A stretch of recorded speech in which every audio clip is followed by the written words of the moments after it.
এগুলো কত বললেন? এটা যেমন 40, হ্যাঁ 30। আচ্ছা, বিভিন্ন রকম প্রাইস আছে, হ্যাঁ, যেমন ফুলের উপর তারপর ডিপেন্ড। খুব সুন্দর লাগছে কিন্তু ফুলগুলো দেখতে।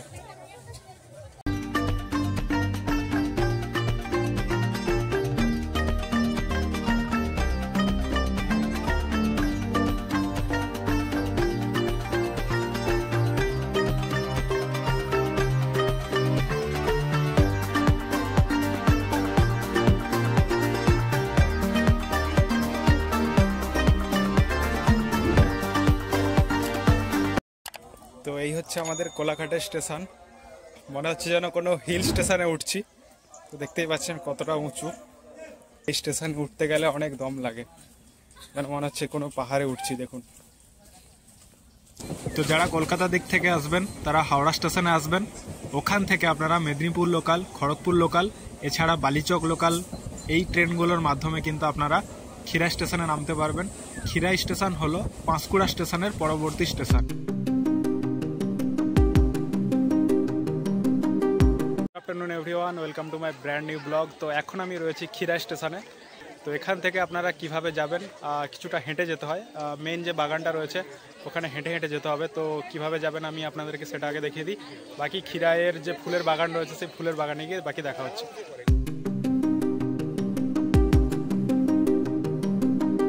একদম স্টেশনটা শেষ করার পর ঠিক এই জায়গাটায় দেখবেন একটা ঢালু মতো রাস্তা রয়েছে। এই রাস্তা দিয়ে হেঁটে হেঁটে যেতে হবে। দেখতে পাচ্ছেন প্রচুর ভিড়,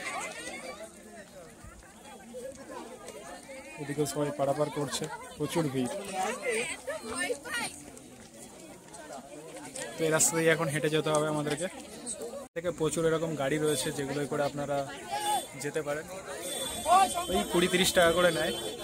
আর চাইলে আপনারা হেঁটেও যেতে পারেন। হেঁটে গেলে প্রায় 15 থেকে 20 মিনিট মতো লাগবে টাইম। আর ম্যাক্সিমাম মানুষ কিন্তু গাড়িতেই যাচ্ছে, অনেকে হেঁটেও যাচ্ছে।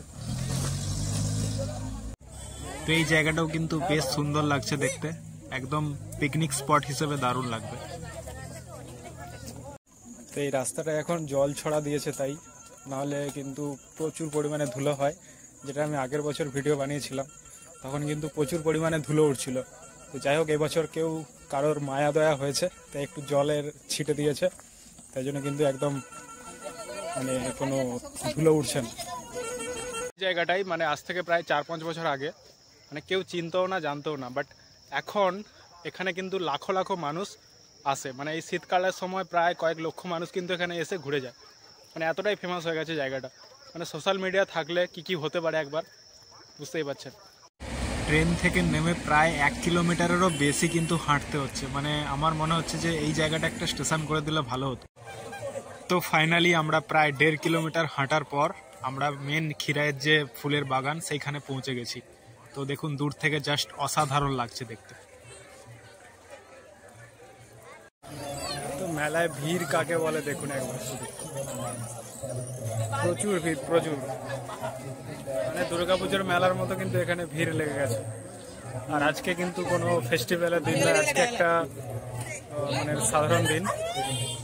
তো আজকের দিনে এই ভিড়।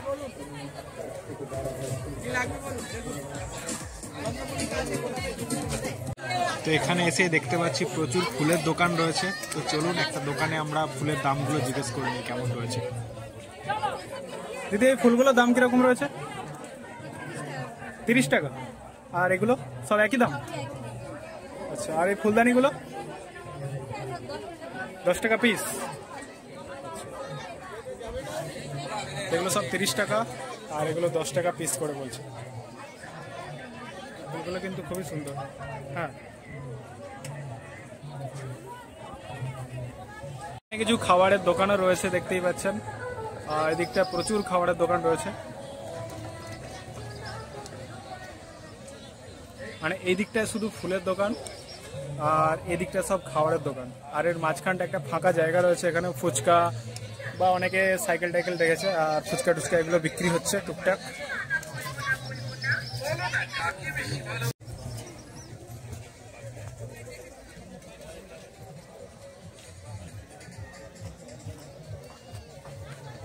এখনো ফুল সেভাবে ফোটেনি। বন্ধুরা, এখানে ফুল গাছের পাশাপাশি কিন্তু আলু, ফুলকপি, বাঁধাকপি এগুলোও কিন্তু গাছগুলো লাগানো রয়েছে।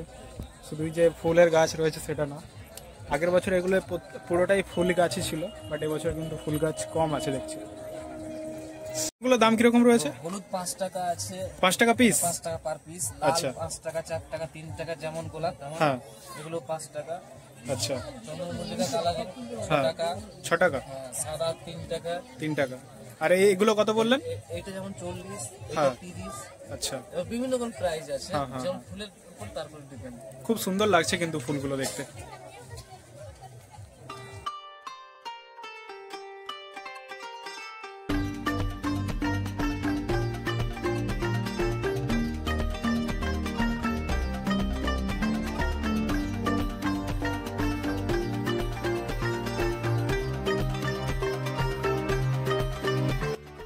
তো এখানে বেশ বড় একটা গাঁদা ফুলের বাগান দেখতে পাচ্ছি, যেখানে অনেকজন মিলে কিন্তু গাঁদা ফুল তুলছে। আর এই গাঁদা ফুলগুলো মার্কেটে বিক্রি হয়, যেমন এখানে সামনাসামনি মার্কেট রয়েছে দেউলিয়া, কোলাঘাট, এছাড়া হাওড়ার মার্কেটেও কিন্তু নিয়ে যাওয়া হয় এই ফুলগুলো।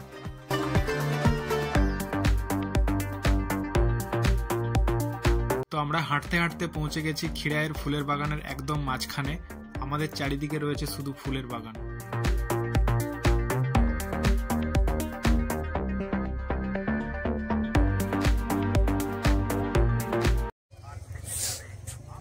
তো এটা একটা কি গাছ লাগানো রয়েছে, মানে এটা ফুলের গাছই, এটার নামটা জানি না।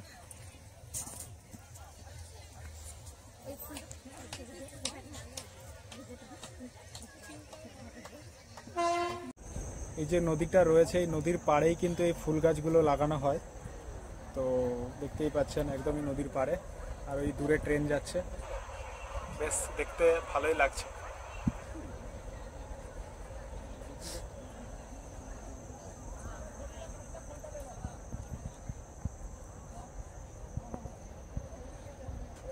এখানেও দেখুন অ্যাড চলছে। এই বাগানের মধ্যে সব থেকে এই ময়ূরগুলোটাই ফুলগুলোই বেস্ট লাগছে দেখতে, কারণ চারিদিকে সবুজ, তার মাঝখানে একদম লাল লাল, দেখতে দারুণ লাগছে। তো ম্যাক্সিমাম গাছ দেখতেই পাচ্ছেন অনেক ছোট ছোট এখনো, তো এগুলো বড় হবে তারপর কিন্তু ফুল ফুটবে। মানে এবছর কিন্তু খিরায়ে আসাটা মানে নিরাশ করবে অনেককে। তো এই যে ফুলগুলো দেখতে পাচ্ছেন, আই থিঙ্ক এগুলো ডালিয়া ফুল হবে। তো এই ফুলগুলো সব থেকে বেশি এখানে লাগানো হয়, বাট এই বছর কিন্তু অনেকটাই কম পরিমাণে লাগানো হয়েছে, আর এখনো পর্যন্ত ফুল সেভাবে ফোটেনি। তো যারা যারা বাইরের থেকে আসবেন বা কলকাতার দিক থেকে আসবেন, তাদেরকে একটা কথাই বলবো যে আপনারা জানুয়ারি মাসের 2য় সপ্তাহ বা 3য় সপ্তাহের দিকে আসবেন, তাহলে কিন্তু প্রপার আপনারা যে ফুলগুলো ফুটেছে সেটা দেখতে পাবেন। এখন আসলে কিন্তু আপনাদেরকে নিরাশ হতেই হবে। তো যেহেতু ফুল এখনো ভালোভাবে ফোটেনি, তাই এই সর্ষে বাগানটা কিন্তু বেস্ট ফটোগ্রাফি করার জায়গা হতে চলেছে। তো এখন যারা আসবেন, এখানে দেখবেন একটা সর্ষে বাগান রয়েছে। তো এই সর্ষে বাগানের কাছে চলে আসবেন, এখানে কিন্তু খুব সুন্দর সুন্দর আপনারা ফটো তুলতে পারবেন। তো এই জমিটায় বাঁধাকপি দেখুন কত পরিমাণে লাগানো রয়েছে, এক ঝাঁক একদম। আজকের মতো ভিডিওটা এখানেই শেষ করছি, আর যারা যারা চ্যানেলে ফার্স্ট টাইম রয়েছেন অবশ্যই চ্যানেলটিকে সাবস্ক্রাইব করে দেবেন। সো আজকের মতো টাটা, বাই বাই, দেখা হচ্ছে নেক্সট ভিডিওতে।